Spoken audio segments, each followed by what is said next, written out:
And you're still tuned into the Motown Show right here on ET Now. And today we're going to be interacting with a very special management who actually started with just one dealership back in 1998 and has now become one of India's leading auto retail chains. I'm talking about the Landmark Cars. And today we're going to be talking with the management itself. And let me welcome Mr. Sanjay Thakkar right here on the show.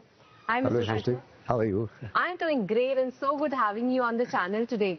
And I believe that it's a great time to have you on the show because back from September to now, Mr. Thakkar, industry has just grown. Do you believe that this GST thing is sort of bringing a structural change in the automobile industry? Because you are sitting right at the center. Yeah, so what happened was a path-breaking thing. A lot of policy initiatives are propelling this growth, and I believe that this growth is here to stay. What has happened is that the effective rate of GST on every car, whether it is premium or luxury or affordable, has gone down. And this was something which was necessary. It was long overdue.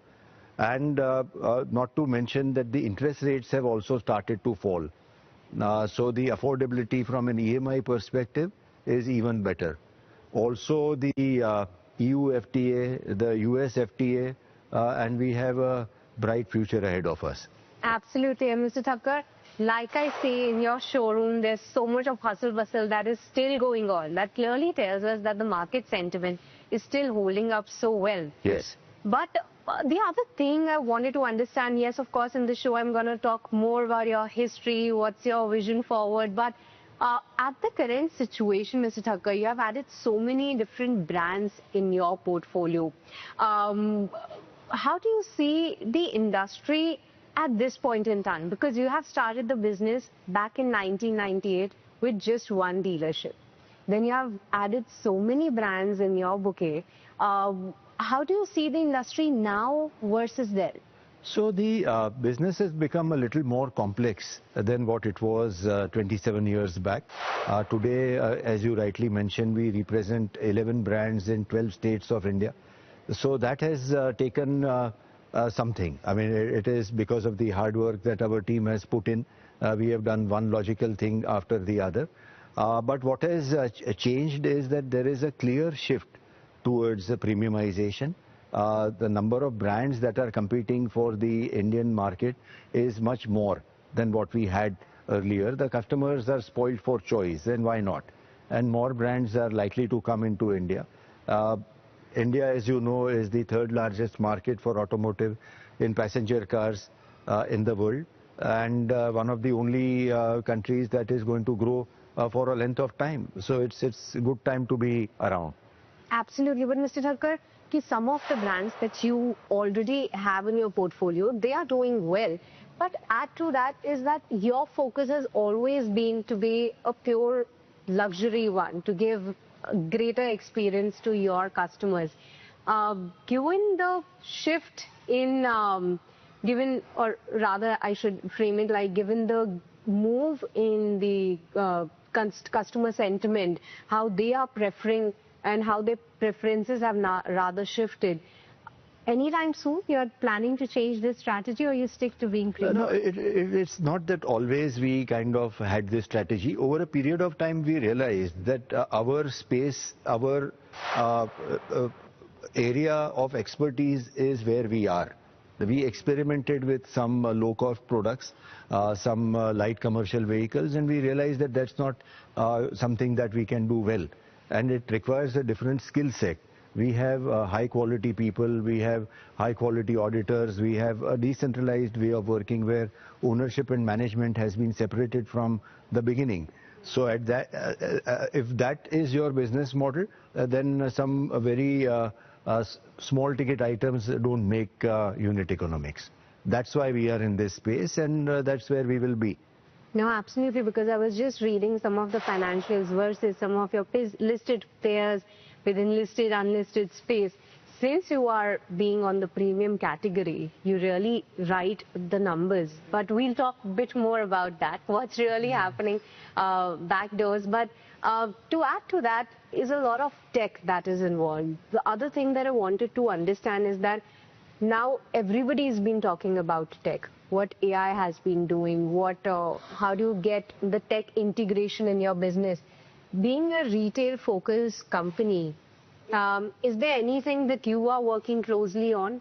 So Landmark is one of the few auto retailers, at least in India, that I know, who has a dedicated tech team. We have around 24 people who are working and trying to understand the space. The opportunity with AI and with tech in our industry is immense. We have too many people employed and doing some manual jobs which can be taken over by the machines. So this is something which is a nascent kind of a stage. We are exploring this very closely.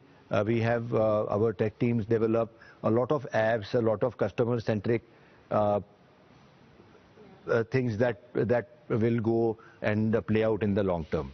No, absolutely. But Mr. Thakkar, to all the brands that you have in your portfolio, the other thing I wanted to understand that you have been expanding a lot in terms of your retail chain, if I'm not mistaken, because the focus has not just now been to being on the Tier 1 towns, but Tier 2, Tier 3 is where you are expanding.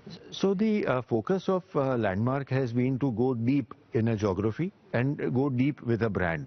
So as you know, we are in most cases the largest partners for who we partner with. If not the largest, then we are amongst the top few. And that is because we want to have a very deep relationship. We are there for them in thick and thin. And when we go in a geography, then we go very deep in a particular geography to get operating leverage, to basically get customer mind space. A simple example is that we are standing in Worli showroom in Mumbai, which is my hometown and which is where I've been born and brought up. It took us 17 years after we started to have our first showroom in Mumbai, which is a surprise to many. But then once we got in, we now represent 5 brands in Mumbai. So that's something that we do in several outlets, and that's the strategy that we have been following. We are also, Srishti, we have found that Tier 2 and 3, what you mentioned, they actually offer a huge amount of opportunity in India. We have entered markets like Indore and Bhopal, say 15 years back. So what we were selling for a luxury brand at that time in a year is sometimes what we are selling in a month. So those are the things that we have seen happen. So we are clearly identifying markets that will grow over a period of time apart from the large names that we all know about, and we would rather be there. All right, but into your bouquet, are you planning to add more brands right now? We have enough on our plate. We added 3 brands in the last 18 to 20 months, and we are expanding with them. Our operations are stabilizing for them. So there is no desire to basically get new brands just for the sake of it. But if the opportunity arises, we are there. We are the first port of call for any new brand that wants to set shop in India, and we are happy with this situation. All right, and I look forward to that. But Mr. Thakkar, you used the word opportunity, and I want to tell my viewers that you have been always looking for opportunities, and you have been spot on.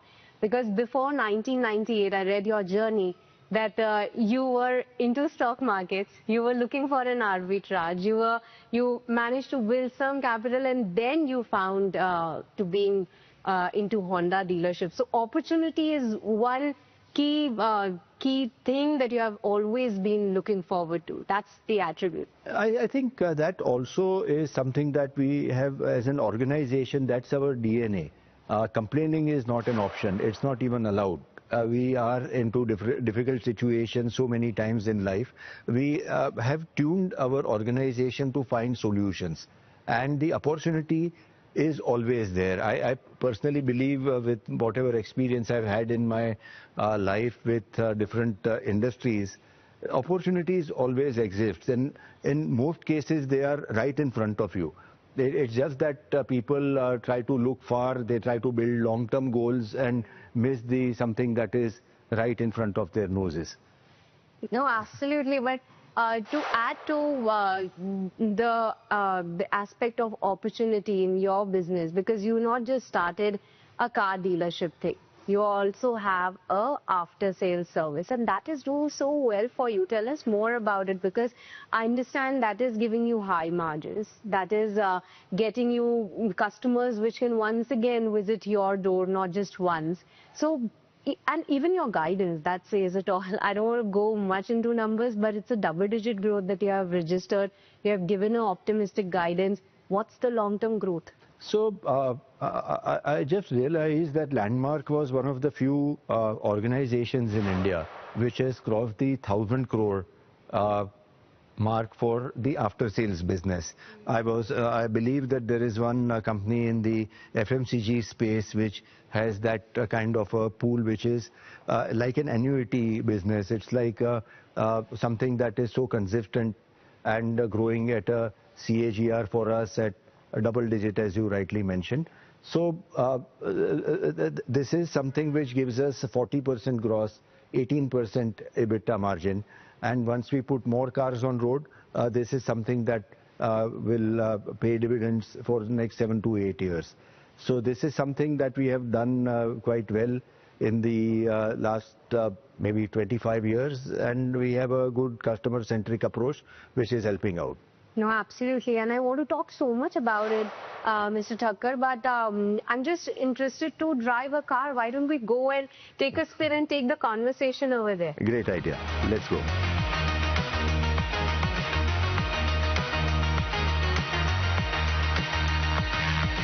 All right, Mr. Thakkar, now that we are in the car, and I can clearly see that what all is being driving the force behind the growth of Landmarks, but I wanted to understand that what could be the next growth driver for the company? So we are at a very exciting juncture in auto life cycle of India. With the GFT only recently reduced, the new FTAs have been signed. Landmark has had to build capacities. Now this is an important thing. In the last 18 months or so, we added 1/4 of the company. What has taken us 25 years to make, we have added 1/4 of that in 1.5 years. So we have the capacity now that we have installed, and this is the time to basically reap the benefits.